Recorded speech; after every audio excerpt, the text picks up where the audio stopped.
Hi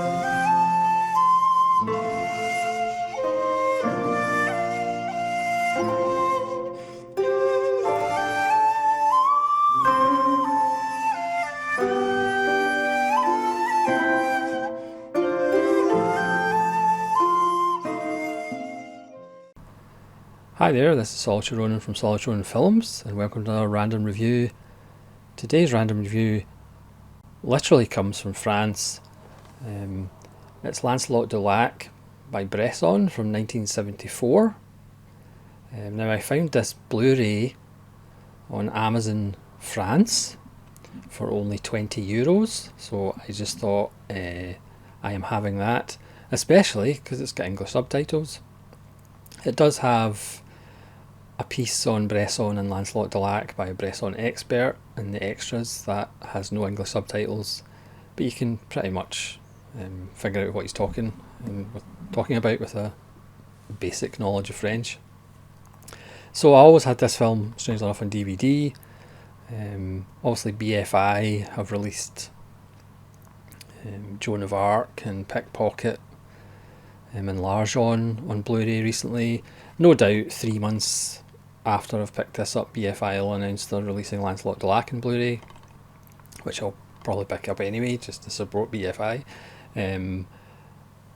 But I will say this looks really good, especially with 4K upscaling, because again the DVD I had from Artificial Eye is fine, but it's not obviously as good as this looks.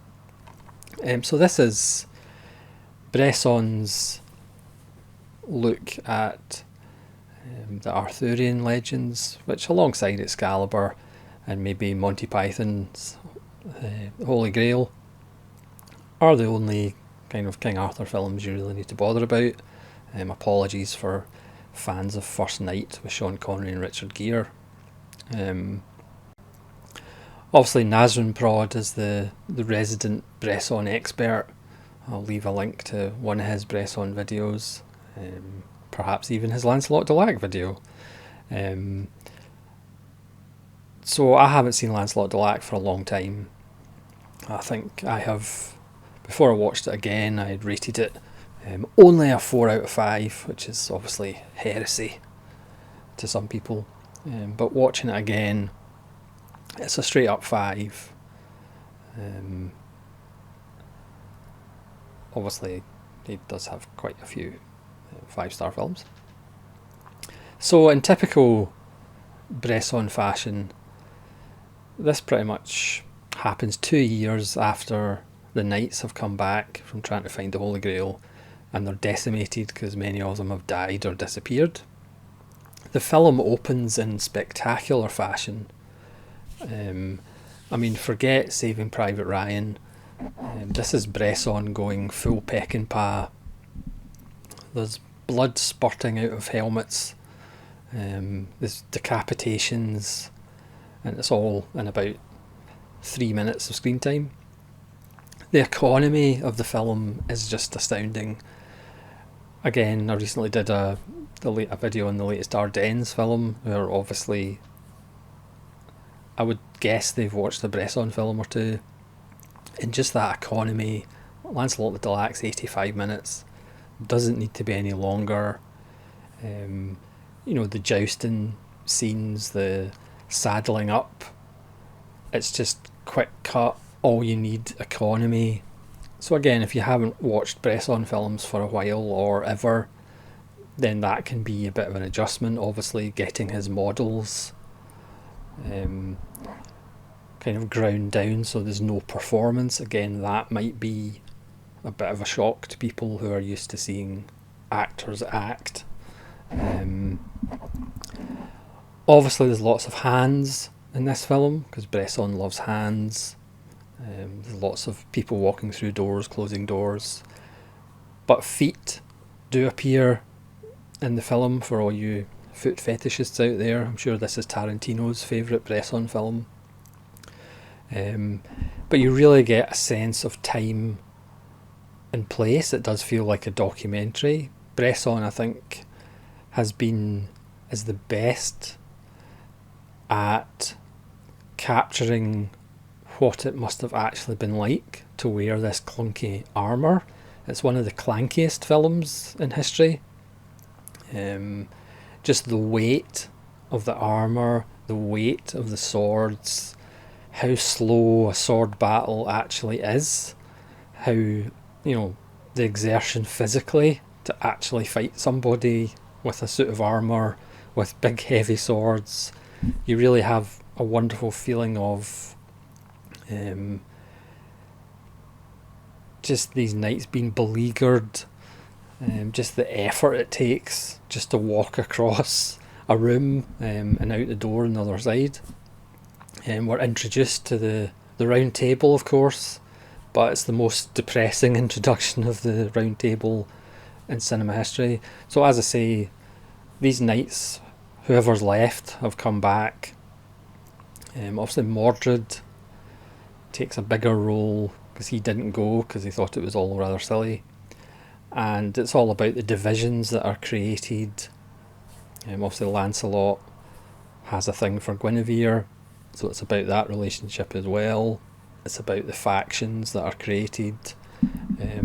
King Arthur in this film is fairly, I wouldn't want to say toothless, but he's fairly powerless, as Camelot has basically been destroyed. And it's actually a film about how religion can destroy paradise. Obviously Camelot, the Kennedys used that as well. Was this kind of utopia of how a kingdom should work, but then this idea of a holy grail that will give you supernatural powers, which obviously comes from the cup that was used to get some blood from Jesus after he was crucified.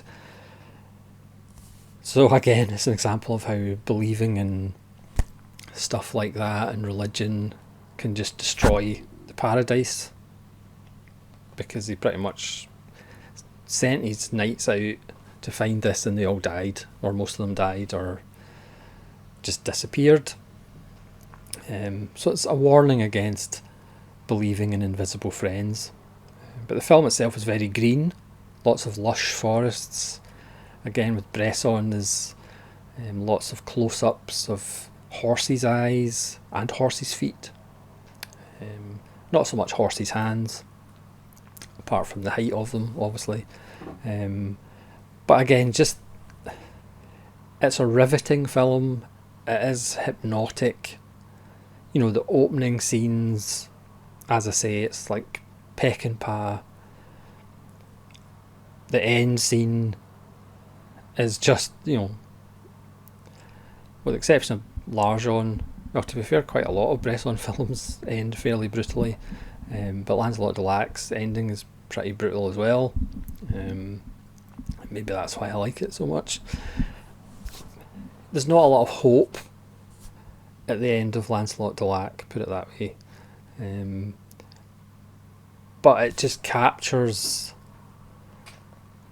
that era. Other films have made the Arthurian legend a lot shinier, and a lot, there's lots of sun bouncing off armour and things like that, to make it seem glorious.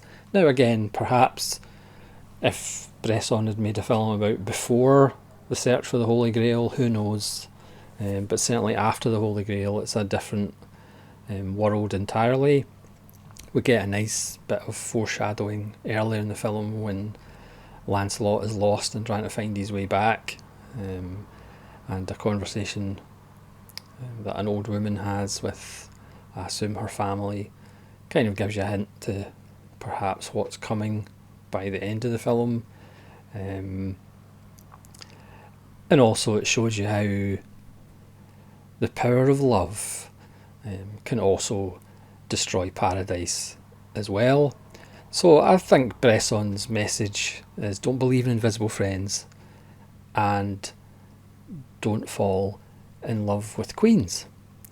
So thanks very much for watching this random review of Lancelot de Lac from 1974. What a year that was. Please let me know in the comments if you've seen it before, where this ranks in your favourite Bresson films, and hopefully you'll join me again for more random reviews. Again, I'll link Nazrin Prod's Bresson videos, because he'll do a better job of explaining Lancelot to Lack than I will. So thanks very much for watching. This is Solitary Ronin from Solitary Ronin Films, saying farewell.